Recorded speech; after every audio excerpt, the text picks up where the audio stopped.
सर्वेभ्यः नमो नमः। अहं डॉक्टर संजय शर्मा, प्रधानाचार्यः श्री काष्णी हरिनाम दास इंटर कॉलेज महावनम मथुरास्थः।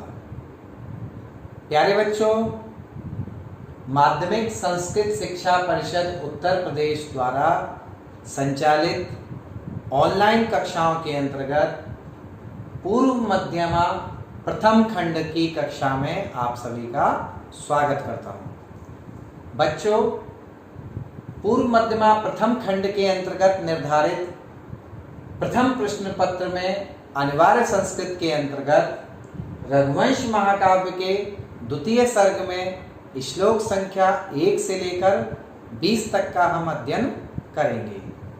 तो बच्चों, इस अध्ययन के अंतर्गत आप श्लोकों की हिंदी व्याख्या, उनका अन्वय, व्याकरणात्मक टिप्पणी इत्यादि एवं संबंधित प्रश्न भी पढ़ेंगे। तो बच्चों, जहां इस समय सभी बोर्डों द्वारा प्रयास किया जा रहा है कि कोरोना के इस समय में बच्चों का पढ़ाई का नुकसान ना होने पाए, उसी के क्रम में आपके भी माध्यमिक संस्कृत शिक्षा परिषद द्वारा यह प्रयास किया जा रहा है कि आप लोगों की भी पढ़ाई का किसी प्रकार से नुकसान ना होने पाए। इसलिए उन्होंने आपके लिए भी ऑनलाइन कक्षाओं का प्रबंध किया है, और जिसके अंतर्गत हम आप लोगों को ऑनलाइन माध्यम से, वर्चुअल कक्षाओं के माध्यम से पढ़ाएंगे, और आपको जरा भी ये एहसास नहीं होगा कि आप कक्षा के अंदर नहीं पढ़ रहे हैं। आपको वही अनुभूति होगी जैसा कि आप कक्षा के अंदर पढ़ते हो।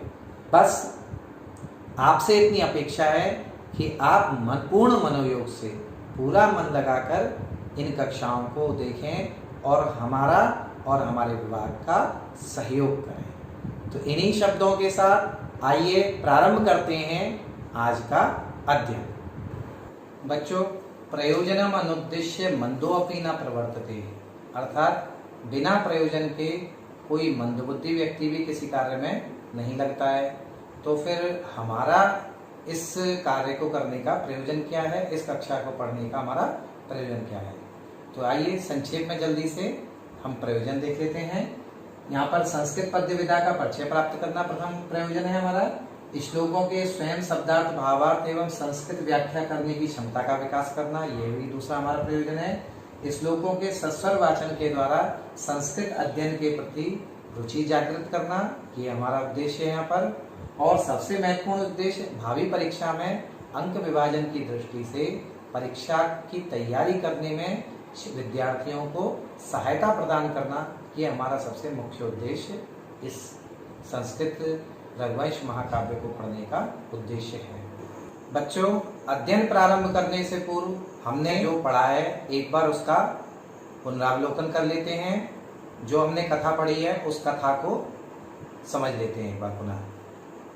तो देखिए, छठे श्लोक में हमने छाया के समान राजा दिलीप का, नंदनी गाय के खड़े होने पर खड़े होने का, चलने पर चलने का और बैठने पर बैठने का तथा जल पीने पर जल पीने का इच्छुक होने का वर्णन किया गया है। सातवें श्लोक में हमने पढ़ा कि वन में राजा दिलीप का छत्र, चांवर आदि राज चिन्हों का त्याग करने पर भी अपने तेज के कारण राजश्री को धारण किया हुआ था, ये वर्णन हमने पढ़ा। आठवें श्लोक में हमने पढ़ा राजा दिलीप के द्वारा धनुष धारण करके नंदिनी गाय की रक्षा के बहाने से मानव दुष्ट जीवों को शिक्षा देने का काम किया गया था, ये हमने पढ़ा। श्लोक संख्या 9 में वन के वृक्षों के द्वारा उन्मत्त पक्षियों के माध्यम से राजा दिलीप की जयकार किए जाने का वर्णन 9वें श्लोक में था। 10वें श्लोक में वन की लताओं ने पुष्प वर्षा करके राजा दिलीप के ऊपर नगर वासियों की कन्याओं के समान मानो धान के लाभों की वर्षा की हो, ये वर्णन हमने पढ़ा था।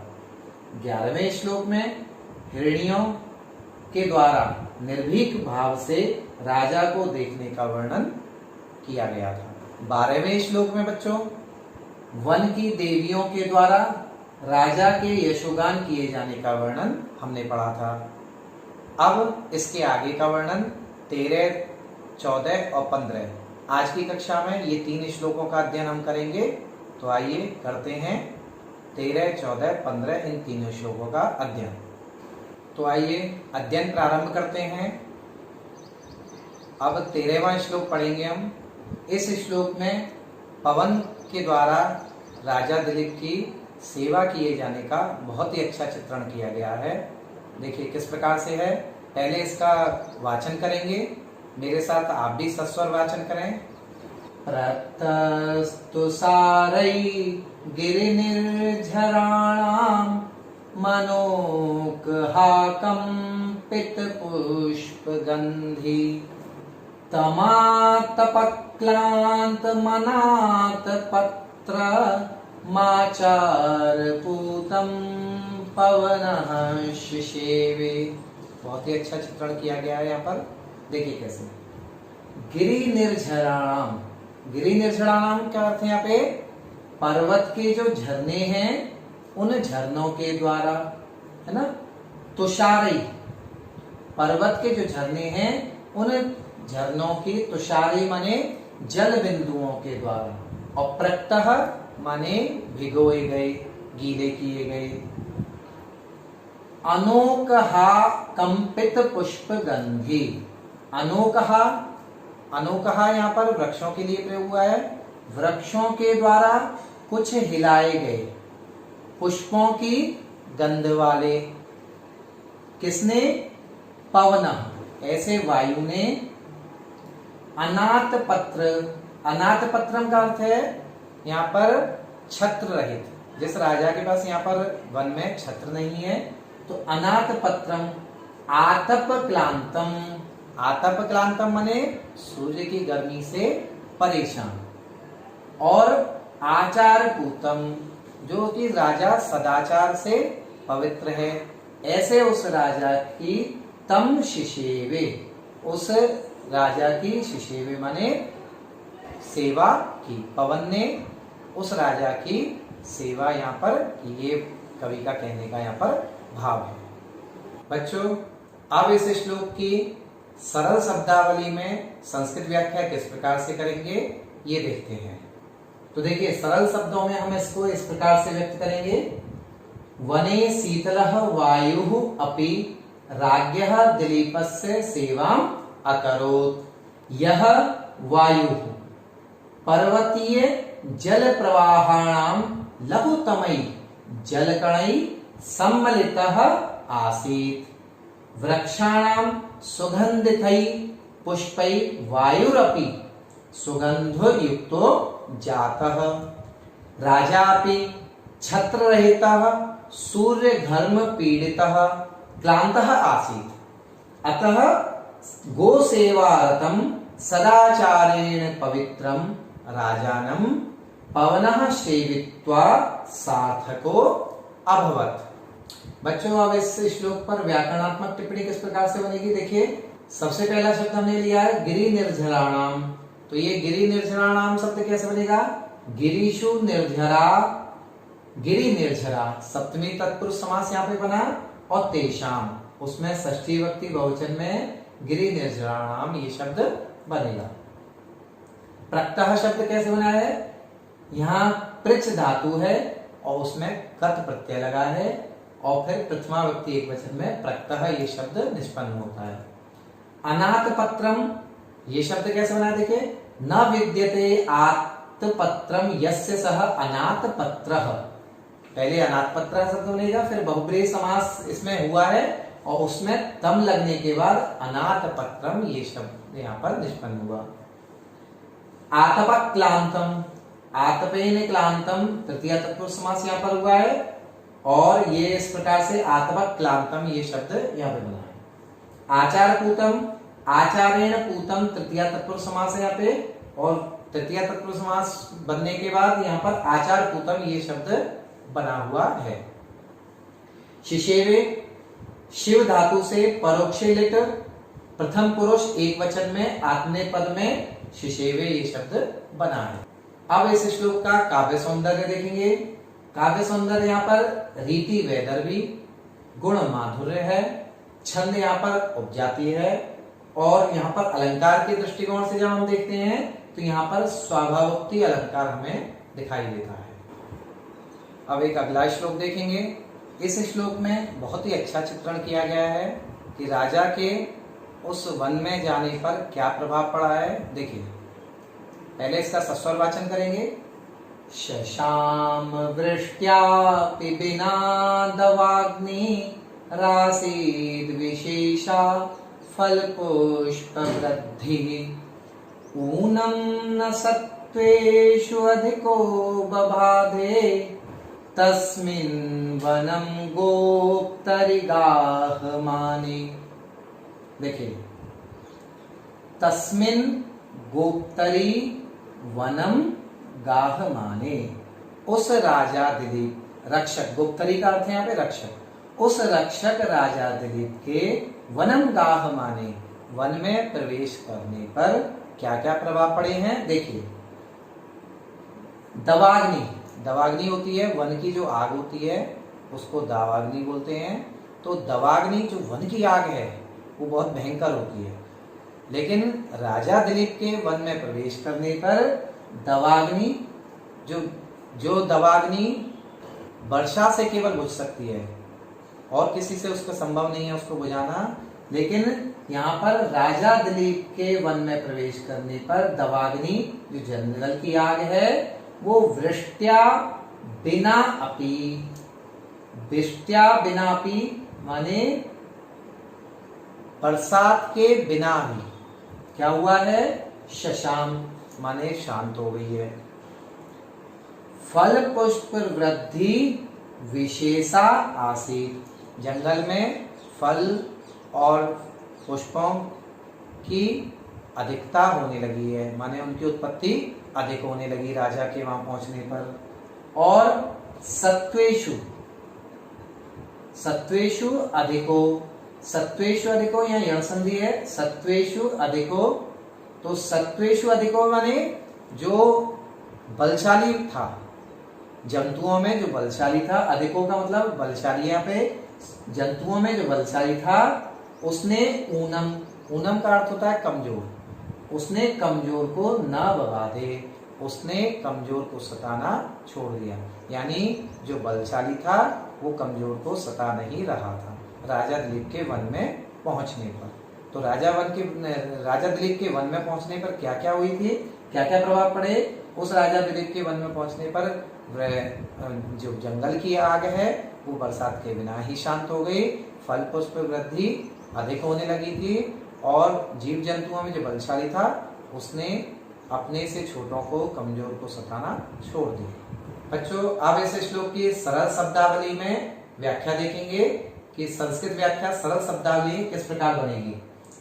तो देखिए, यस्मिन् समये जीवानां रक्षको राजा वने प्रवेशं कृतवान् तदा धर्मात्मनो राज्ञः प्रभावेण जलवर्षणं बिना अपि वनस्य अग्नि शांतो अभवत्, फलानां पुष्पाणां च अत्यधिका समृद्धि जाता, वन्या जंतव अपि स्वसहज वैरम अपि विस्मृत्य मित्र रूपाः जाता।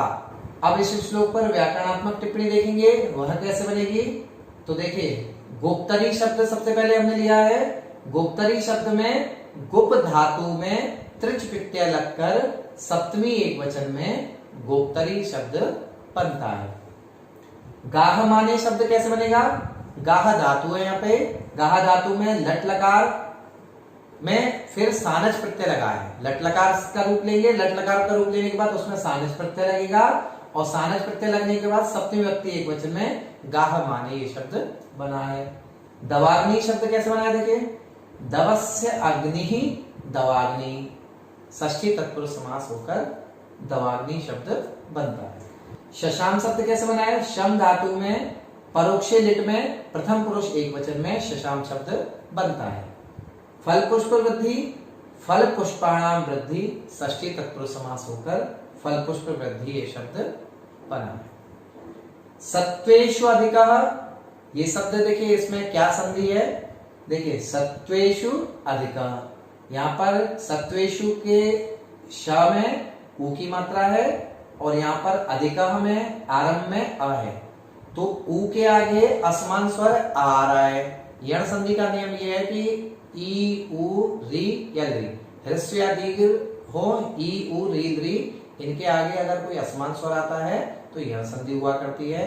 तो यहाँ पर ऊ के आगे असमान स्वर आ रहा है, इस कारण से यहाँ पर ऊ को व हो गया है। देखिए व हो गया है, तो यहाँ पर यण संधि के कारण ये व हुआ है और सत्वेषु अधिकः ये शब्द निष्पन्न हुआ है। बबाधेय शब्द कैसे बनता है? बंध धातु है, परोक्षे लिट में प्रथम पुरुष एकवचन और आत्मनेय पद में बबाधेय शब्द बनता है। अब इस श्लोक का काव्य सौंदर्य देखिए।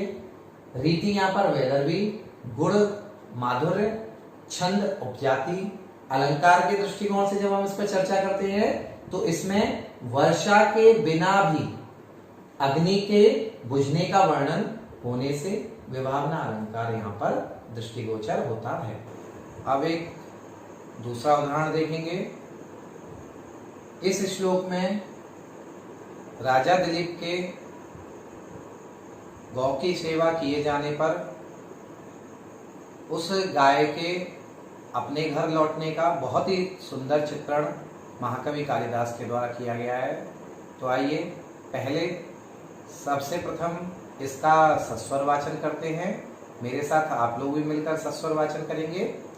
तो देखिए, संचार भूतानि दिगंतराणि कृत्वा दिनान्ते निलयाय गन्तुं प्रचक्रमे पल्लवराग ताम्रा प्रभा पतंगस्य मुनेश्च धेनुः। तो देखिए, पल्लव राग ताम्रा, पत्ते के समान लाल रंग वाली, पतंगस्य, पतंग का अर्थ है सूर्य, सूर्य की प्रभा माने किरणें, और मुनेश्च धेनु, और मुनि वशिष्ठ की जो धेनु है गाय नंदिनी, उन्होंने संचार पूतानी, अपने अपने गमन से, जाने से, दिगंतराणी, दिशाओं के मध्य भाग को पवित्र करके, संचार पूतानी दिगंतराणी यानी दिशाओं के मध्य भाग को अपने अपने गमन के द्वारा पवित्र करके, दिनांते, दिन के अंत में यानी सायंकाल के समय, निलयाय गंतुम माने अपने अपने घर के लिए, यानी नंदिनी गाय अपने आश्रम के लिए और सूर्य अपने छिपने के लिए, गंतुम प्रचक्रमे यानी जाने के लिए वो उद्यत हो गए हैं, तैयार हो गए हैं। यानी सायंकाल का समय है, सायंकाल के समय सब नंदिनी गाय भी अपने घर जा रही है, आश्रम की ओर जा रही है, और सूर्य छुपने की ओर जा रहे हैं। बच्चों, अब सरल शब्दावली में इस श्लोक की संस्कृत व्याख्या कैसे बनेगी ये देखिए। सरल शब्दावली में इस श्लोक में क्या भाव है इसको हम इस प्रकार व्यक्त करेंगे।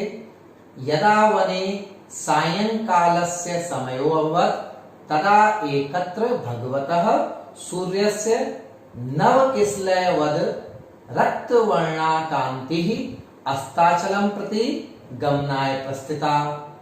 अन्यत्र महर्षे वसिष्ठस्य तथैव ताम्रवर्णा नंदिनी अपि स्वगमनेन वनभूमिं वातावरणं च विशुद्धं कृत्वा गुरोः आश्रमाय गन्तुं प्रचलिता।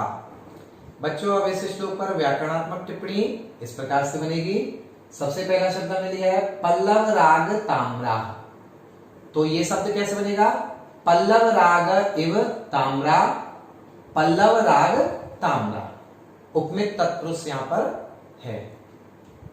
फिर दूसरा शब्द है ये पतंगस्य, पतंग शब्द से षष्ठी विभक्ति एकवचन में पतंगस्य शब्द ये यहां पर बना हुआ है। मुनि शब्द कैसे बना, देखिए, इकारांत पुल्लिंग मुनि शब्द है और उससे षष्ठी विभक्ति एकवचन में मुनि शब्द बना है। कृत्वा, देखिए क्रि धातु में कत्वा प्रत्यय लगकर कृत्वा शब्द बनता है। दिगंतराणी दिशाम अंतराणी दिगंतराणी, षष्ठी तत्पुरुष समास होकर द्वितीय व्यक्ति बहुवचन में दिगंतराणी ये शब्द बनता है। संचार पूतानी, संचारेण पूतानी, संचार पूतानी तृतीय तत्पुरुष समास बना और फिर उसमें द्वितीय व्यक्ति बहुवचन में संचार पूतानी ये शब्द निष्पन्न होता है। दिनांते, दिनस्यांतः दिनांतः षष्ठी तत्पुरुष सीधा सीधा है और तस्मिन उसमें सप्तमी व्यक्ति लगकर दिनांते शब्द बनता है। निलयाय, निलय शब्द पुल्लिंग है ये, तो पुल्लिंग निलय शब्द में चतुर्थी व्यक्ति एक वचन में निलयाय शब्द बना है।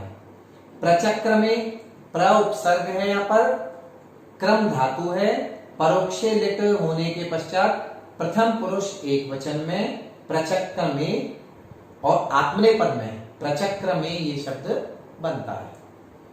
अब इस श्लोक का काव्य सौंदर्य देखिए। रीति यहाँ पर वैदर्भी है, गुण माधुर्य है, छंद उपजाति है और अलंकार की दृष्टि से जब हम इस पर दृष्टिपात करते हैं तो इसमें दोनों प्रस्तुत कौन कौन से हैं? धेनु एवं सूर्य रश्मि का एक प्रचक्रमे क्रिया से संबंध होने से तुल्योगिता अलंकार यहाँ पर है। बच्चों, यहाँ इस प्रकरण में उपमा के विषय में भी थोड़ा हम जान लेते हैं। कालिदास के विषय में कहा गया है कि कालिदास की उपमाएं सर्वश्रेष्ठ हैं, उनकी उपमाओं की तुलना किसी से नहीं की जा सकती, वो उपमाओं में सिद्धहस्त थे। तो इसीलिए कालिदास के विषय में कहा गया है उपमा कालिदासस्य धार्वेर अर्थ गौरवम दंडिनः पद लालित्यम मागी संति त्रयो गुणा। तो यहाँ पर कहा भी गया है कि उपमा कालिदासस्य, यानी कालिदास की उपमा सर्वश्रेष्ठ है।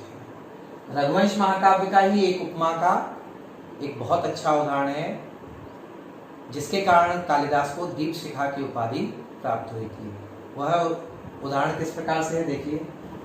संचारिणी दीप शिखेव रात्रौ यम यम व्यतीयाय प्रतिम्बरासा नगेन्द्र मार्गट्ट इव प्रपेदे विवर्ण भावम सस्स भूमिपालः।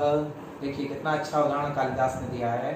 इंदुमती का स्वयंवर चल रहा है। इंदुमती के स्वयंवर में वह इंदुमती वरमाला लेकर जिस राजा के सम्मुख पहुंचती थी, वह राजा उसी प्रकार से प्रसन्न हो उठता, उसी प्रकार से चमक उठता जैसे कि अंधेरी रात में अंधकार में प्रकाश लेकर यदि हम जाते हैं तो प्रकाश जिस भवन पर भी पड़ता है वह भवन जिस प्रकार से चमक उठता है, उसी प्रकार से वह राजा वहां पर जब इंदुमती उनके सम्मुख पहुंचती थी वह प्रसन्नता को प्राप्त होता, वह प्रसन्नता से चमक उठता है। बच्चों, यहाँ प्रकरण के अनुसार मल्लीनाथ जो कि एक महान व्याख्याकार हुए हैं, जिन्होंने कालिदास के रघुवंश की भी बहुत अच्छी व्याख्या की है, उन मल्लीनाथ ने कालिदास के विषय में क्या कहा है ये भी जान लेना यहाँ पर उचित है। उन्होंने कहा है कालिदास गिराम सारम कालिदासः सरस्वती चतुर्मुखो अथवा ब्रह्मा विदुर्नान्यतुमादृशा। अर्थात उन्होंने कहा है कि कालिदास की जो वाणी है उसका सार कालिदास की सरस्वती ही जान सकती है अथवा ब्रह्मा जान सकते हैं। हम जैसे जो तुच्छ लोग हैं, हम जैसे लोग हैं, वो इसको ना, मेरे या अन्य जो लोग हैं वो इसको ना विदु, माने इसको जान नहीं सकते। माने कहने का मतलब ये है कि मल्लीनाथ भी यहाँ पर ये कह रहे हैं कालिदास का जो भाव है उस भाव को समझना हर एक सामान्य इंसान के बस की बात नहीं है। उसको समझने के लिए सहृदय होना पड़ता है और सहृदय होकर ही हम इसके भाव को समझ सकते हैं, आनंद अनुभूति कर सकते हैं। बच्चों, जो हमने पढ़ा है उस पढ़े हुए को हमने कितना सीखा है, इसके लिए मूल्यांकन आवश्यक है। और मूल्यांकन के लिए यहाँ पर गृह कार्य के रूप में मैं कुछ प्रश्न आपको दे रहा हूँ। इन प्रश्नों के उत्तर आप पूरी ईमानदारी के साथ स्वयं दें, तो उससे आपको पता चलेगा कि आपने कितना सीखा है और वास्तव में जो हमारा उद्देश्य है आपको पढ़ाने का वो तभी सफल हो पाएगा जब आप पूर्ण रूप से सीख पाएंगे। तो देखिए, इन प्रश्नों के उत्तर आप स्वयं दें। उचित विकल्प जो हो उसको चुनकर लिखेंगे। पवनः कीदृशम आतप क्लांतम आचारपूतम तम शिशेवे, अर्थात पवन ने किस प्रकार से धूप से परेशान और आचार से पवित्र किसकी सेवा की। 4 विकल्प हैं, हस्तपादम, पत्रम, पुस्तकम और अनाथ पत्रम। जो सही विकल्प हो उसको लिखेंगे। दूसरा प्रश्न देखिए, तस्मिन् गोप्तरी वनम गाहमाने किम वृष्ट्या बिनापि शशाम, यानी उस रक्षक के वन में प्रवेश करने पर क्या बिना वर्षा के शांत हो गया था। तो क्या इसमें 4 उत्तर हैं, दावाग्नि, पवनः, अग्नि, वायु। जो सही विकल्प हो उसको आप लिखेंगे। तीसरा प्रश्न देखिए, संचार पूतानि कानि, अर्थात अपने गमन से पवित्र करने वाले क्या थे। पुस्तकानि, फलानि, दिगंतराणि अथवा ग्रहाणि। इनमें से 4 विकल्पों में से जो सही हो उसको आप लिखेंगे। आगे देखिए, मनोकहा कंपित, खाली स्थान है, फिर गंधी। इसमें 4 विकल्प दिए हैं। पहला है पुष्प, दूसरा है पत्र, तीसरा है पुस्तक और चौथा है फल। इसमें से चारों विकल्पों में से जो सही विकल्प हो उस सही विकल्प को आप खाली स्थान में लिखेंगे। आगे देखिए, सत्वेशाधिको कम ना बबाधे। इसमें भी 4 विकल्प हैं। पहला दुष्टम, दूसरा दानवम, तीसरा मानवम, चौथा ऊनम। इनमें से जो सही हो उसको लिखेंगे आप। अगला प्रश्न देखिए, 6वां, पतंगस्य प्रभा मुनेश्च धेनुः कुत्र गंतुम प्रचक्रमे। यहाँ पर भी 4 विकल्प हैं, निलयाय, फलाय, वृक्षाय, भवनाय। इन 4 विकल्पों में से जो सही हो उसको लिखें। आगे देखिए, 7वां प्रश्न, आसीद विशेषा, खाली स्थान है, और उसके पश्चात वृद्धि। यहाँ पर 4 विकल्पों में से पहला जंतु, दूसरा फल पुष्प, तीसरा वृक्ष और चौथा भवन। इन 4 विकल्पों में से जो सही हो यहाँ पर भी आप सही विकल्प को लिखेंगे। तो बच्चों, इस प्रकार से आज हमने जो पढ़ा है, इस पढ़े हुए को बार बार आप अभ्यास कीजिए, बार बार देखिए, बार बार पुस्तक की सहायता से आप इनको पढ़िए। और जहाँ भी आपको शंका लगती है, कोई आपको रुकावट आती है, कोई व्यवधान आता है, आप हम लोगों से, अपने अध्यापकों से संपर्क करें। जो भी आपकी शंकाएं हैं उन शंकाओं का निवारण करें। हम लोग आपके लिए सदैव प्रस्तुत हैं, आपकी शंकाओं को निवारण करने के लिए। इन्हीं शब्दों के साथ मैं डॉक्टर संजय शर्मा आपसे अनुमति चाहता हूँ। पुनः आप सभी को मेरा नमस्कार।